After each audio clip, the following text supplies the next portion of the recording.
Assalamu alaikum wa rahmatullah wa barakatuh. Donc cette question qui a été posée, elle a l'air un peu, on va dire, un peu déplacée. Doit-on effectuer des invocations pour nos frères palestiniens qui vivent une totale injustice en ce moment dans le Quds? Donc vous avez vu les images, pas besoin de revenir dessus. Certains musulmans ont été touchés par ces images et d'autres un peu moins à cause de la banalisation des injustices qui sont commises envers les musulmans.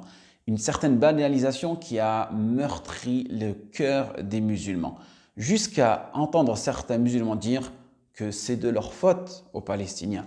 Ils n'ont qu'à quitter leur territoire et de toute façon, leur faire des invocations, cela ne change à rien. Nous avons fait ça depuis des dizaines d'années et il n'y a aucun changement. Je suis plus ou moins d'accord, car le fait d'effectuer des invocations sans agir, cela ne fera avancer en rien la cause palestinienne. Le musulman, il doit invoquer Allah subhanahu wa ta'ala et effectuer les causes qui déclencheront l'exaucement de cette invocation. Un petit exemple mondain. Lorsque tu recherches du travail, tu invoques Allah subhanahu wa ta'ala. Mais si tu ne fais aucun effort, ni tu envoies ton CV, ni tu fais de recherche, qu'est-ce qui se passera? Rien du tout. Donc, invocation plus action. Très bien, agir. Mais comment, en tant que musulman, lorsque je vois ces scènes monstrueuses qui sont commises contre tes propres frères, de l'autre côté de la Méditerranée, que puis-je faire? Avant de répondre à cette question, sache qu'Allah subhanahu wa ta'ala, celui qui a tout créé, ce que se comporte cette terre et les événements qui s'y passent, cette fusillade contre Al-Aqsa a été décrétée par Allah subhanahu wa ta'ala. On ne peut pas le nier. Cela peut nous paraître comme un mal, et c'est un mal pour la communauté, mais il y a une sagesse derrière cela. Dans un premier temps, une épreuve pour la communauté musulmane entière, pour ses savants et ses dirigeants.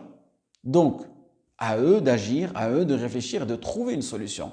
Car que ce soit moi ou toi, nous n'avons aucune sulta, aucune force face à ces événements-là. Mais une deuxième sagesse se dégage. Allah subhanahu wa ta'ala dit dans le Coran, Inna Allah la yughayyiru ma biqawmin hatta yughayyiru ma bi anfusihim. Allah ne change pas un peuple tant que ce peuple-là ne change pas de lui-même.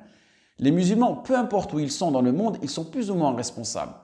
Si un mal touche la communauté, cela doit se ressentir à l'intérieur de la communauté. Et de même, si un bien touche un musulman, cela se ressentira dans la communauté. Et cela, peu importe les couleurs, peu importe les origines, car ce qui nous lie, ce qui nous relie, c'est La ilaha illallah Muhammad Rasulullah.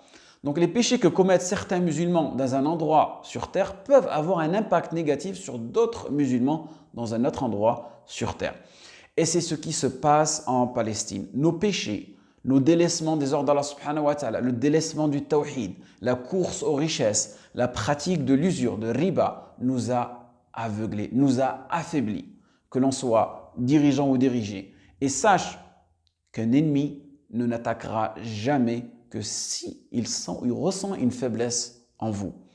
Et si nous recherchons le secours d'Allah subhanahu wa ta'ala, il faudra secourir Allah. Comment secourir Allah? En secourant la sharia, la pratique de notre dîn dans sa globalité et dans sa totalité. Et c'est là où est la force du musulman. Et tout le reste, ce seront juste des petits détails qui viendront successivement. Donc, regardez l'histoire, regardez le tarikh. Lorsque les musulmans étaient des conquérants, des dominateurs, ils ne dominaient pas avec des prières de fajr dans le lit ou bien des crédits usuraires dans leur poche. Youssef ibn Tashfin, al-Sanhaji, lorsqu'il a reconquis l'Andalus, la fameuse bataille de Zallaqa, qu'il a remportée alors qu'il était âgé de plus de 80 ans. Il priait Qiyam al-Layl avec ses troupes avant de passer à l'acte. Donc, si tu veux du changement, si tu veux du bien pour la communauté et spécifiquement pour nos frères palestiniens fil Quds, invoque Allah subhanahu wa ta'ala pour eux et toi aussi, réforme-toi. Et si cela est effectué par chaque musulman, la victoire, le secours, le nasr suivra automatiquement. Et cela est une vérité absolue et c'est la seule solution pour la communauté.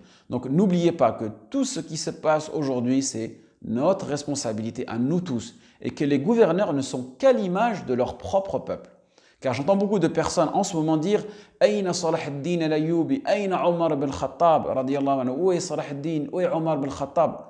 Mais sommes-nous à l'image des gens qui entouraient Salah ad-Din al-Ayyubi ou bien Omar ibn Khattab, radiyallahu anhu, dans leur comportement, dans leur pratique? Et c'est là le problème. Donc Allah subhanahu wa ta'ala ne change pas un peuple tant que ce peuple-là ne change pas de lui-même. Et si vous voulez le secours d'Allah subhanahu wa ta'ala, il va falloir secourir ses droits à Allah subhanahu wa ta'ala, sharia, son tawhid. Et c'est là le point le plus important que l'on néglige. on veut des résultats, on veut que nos invocations soient exaucées, mais est-ce qu'on passe par la marhala, l'étape at-tamkin? Il faut travailler sur ces causes-là. Parfait. Barakallahu fikum. Waffaqakum wa lima yuhibbu wa yarda. Wassalamu alaikum wa rahmatullahi wa barakatuh.